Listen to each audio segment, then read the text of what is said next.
कभी सोचा है कि भारत का नक्शा बदल कैसे सकता है? आज हम बात करेंगे अनुच्छेद 2 की। ये वो संवैधानिक चाबी है जो भारत में नए राज्यों के लिए दरवाजे खोलती है। तो सबसे बड़ा सवाल यही उठता है कि भारत में एक नया राज्य जोड़ने की ये फाइनल पावर किसके पास है? कौन है वो जो देश के नक्शे को कह सकते हैं फिर से बना सकता है? जवाब कहीं और नहीं बल्कि सीधे हमारे संविधान में ही है, और वो है अनुच्छेद 2। तो आखिर ये अनुच्छेद 2 कहता क्या है? देखिए, ये संसद को यानी पार्लियामेंट को दो बहुत ही खास पावर्स देता है। पहली, नए राज्यों को भारत संघ में शामिल करना, और दूसरी, बिल्कुल नए राज्यों की स्थापना करना। अब इन दोनों में जो फर्क है ना, उसे समझना बहुत जरूरी है। शामिल करना, इसका मतलब है कि कोई पहले से मौजूद इलाका है, उसे भारत का हिस्सा बना लेना। वहीं दूसरी तरफ स्थापित करना का मतलब है एक ऐसे क्षेत्र से एक नया राज्य बनाना जो पहले से एक प्रॉपर राज्य था ही नहीं। और एक बात बिल्कुल साफ कर लेते हैं, ये अधिकार सिर्फ और सिर्फ, आई रिपीट, सिर्फ संसद का है। कोई राज्य सरकार नहीं, प्रेसिडेंट नहीं, कोर्ट नहीं, कोई और इस पावर का इस्तेमाल नहीं कर सकता। ये एक एक्सक्लूसिव पार्लियामेंट्री पावर है। लेकिन सवाल तो उठता है कि आखिर ऐसा क्यों? ये पावर इतनी सेंट्रलाइज्ड क्यों है? हमारे संविधान बनाने वालों ने ये अधिकार सिर्फ संसद को ही क्यों दिया? कुछ तो सोचा होगा, है ना? देखिए, इसके पीछे एक बहुत गहरा लॉजिक है। संसद जो पूरे देश को रिप्रेजेंट करती है, वो ये पक्का करती है कि ऐसे बड़े फैसले पूरे देश के हित में हों, ना कि किसी एक इलाके के। ये भारत की एकता, उसकी इंटेग्रिटी को बनाए रखने के लिए बहुत बहुत जरूरी है। असल में ये सारी बात घूम फिरकर एक ही सिद्धांत पर आती है, और वो है एक मजबूत केंद्र की नींव।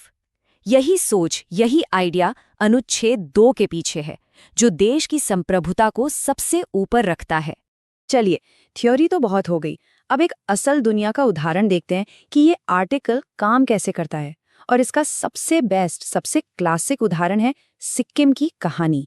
सिक्किम का केस एक परफेक्ट केस स्टडी है। तो चलिए देखते हैं कि हुआ क्या था। 1975 तक सिक्किम एक अलग आजाद सल्तनत था, भारत का हिस्सा नहीं। लेकिन फिर एक बहुत बड़ा संवैधानिक बदलाव हुआ और सिक्किम बन गया भारत का 22वां राज्य। और इस एक कदम ने भारत के पॉलिटिकल मैप को हमेशा हमेशा के लिए बदल दिया। तो सवाल है, ये ऐतिहासिक बदलाव आखिर मुमकिन कैसे हुआ? जवाब वही है अनुच्छेद 2। संसद ने इसी आर्टिकल के तहत अपनी शक्तियों का इस्तेमाल किया और सिक्किम को भारत संघ में शामिल करने के लिए कानून बना दिया। अच्छा, अब एक ऐसे पॉइंट पर आते हैं जहां अक्सर कंफ्यूजन होता है, खासकर जो लोग कम्पिटिटिव एग्जाम्स की तैयारी कर रहे हैं, उनके लिए ये बहुत जरूरी है। वो कंफ्यूजन है अनुच्छेद 2 और अनुच्छेद 3 के बीच। आखिर इन दोनों में फर्क क्या है? देखिए, फर्क बहुत सीधा और सरल है। अनुच्छेद 2 ये बात करता है नए इलाकों की जो बाहर से भारत का हिस्सा बन रहे हैं, और अनुच्छेद 3 ये बात करता है भारत के अंदर मौजूदा राज्यों की, उनकी सीमाओं को बदलने की, उनके नाम बदलने की। बस इतना ही। इसे याद रखना बहुत जरूरी है। ठीक है, तो इस पूरी बातचीत का सबसे जरूरी सार क्या है? वो एक चीज क्या है जिसे बिल्कुल नहीं भूलना है? अगर सिर्फ एक चीज याद रखनी हो तो वो है नंबर 2, अनुच्छेद 2। ये भारत में नए राज्यों के लिए, कह लीजिए, एक एंट्री गेट है। तो चलिए फटाफट सब कुछ समेट लेते हैं।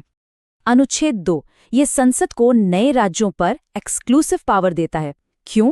मजबूत केंद्र के जरिए देश की एकता बनाए रखने के लिए। सबसे अच्छा उदाहरण सिक्किम का भारत में शामिल होना।